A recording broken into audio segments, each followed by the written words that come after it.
आप देख रहे हैं तेज खबर 24 और वक्त है खबरों का। समाज में दूसरों की खुशियों में चार चांद लगाने वाले आज खुद आर्थिक संकट की मार झेल रहे हैं। किसी भी शुभ अवसर पर अपनी अहम भूमिका निभाने वाले बारात घर संचालक, डीजे संचालक, बैंड पार्टियां, आतिशबाज, हलवाई आज सभी आर्थिक संकट की मार झेल रहे हैं।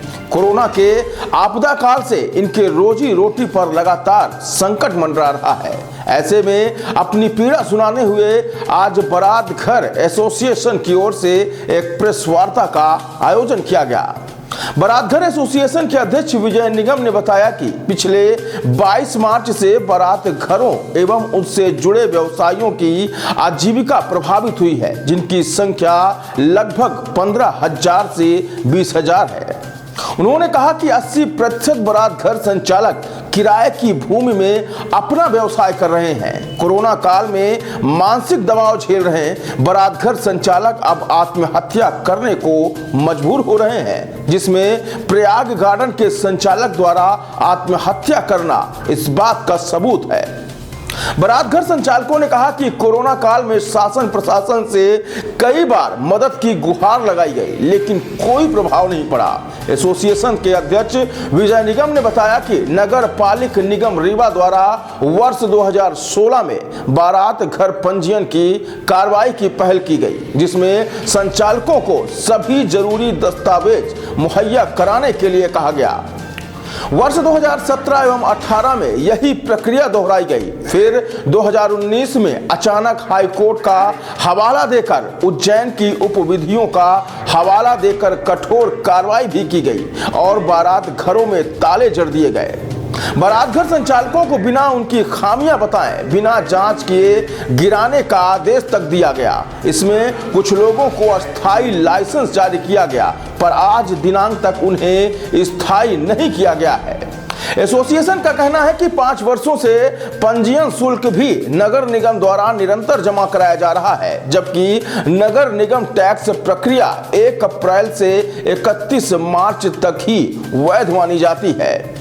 बताया गया कि कोरोना काल में मध्य प्रदेश शासन द्वारा टैक्स छूट के रूप में मदद करने की घोषणा की गई थी, किंतु इस महामारी के कारण 1 वर्ष से बारात घर बंद होने के बाद भी नगर निगम टैक्स जमा करने की नोटिस जारी कर रहा है। हालांकि एसोसिएशन द्वारा इन सभी समस्याओं को लेकर रीवा विधायक एवं पूर्व मंत्री राजेंद्र शुक्ल से भी संपर्क किया, जिन्होंने समस्याओं को सुनकर उनके निराकरण करने के लिए आश्वस्त भी किया था।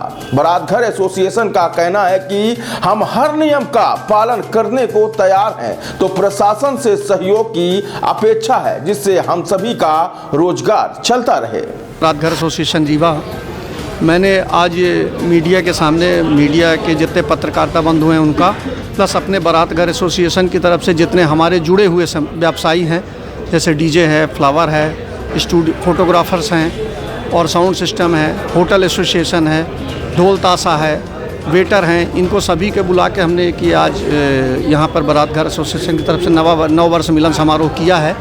और उसमें हमने अपनी कुछ समस्याएं रखी थी, क्योंकि अभी इसके पहले हम लोगों का एसोसिएशन का गठन नहीं हुआ था। अब हमारे एसोसिएशन का गठन हो गया है और हम लोग ये चाहते हैं कि शासन अपने नियमों को माने, पर हम लोगों के हिसाब से थोड़ा सा उसमें समझौता करके हम लोगों के साथ भी उतनी सरलता बरते, जिससे हमारे जो व्यवसाय हैं वो चलते रहें।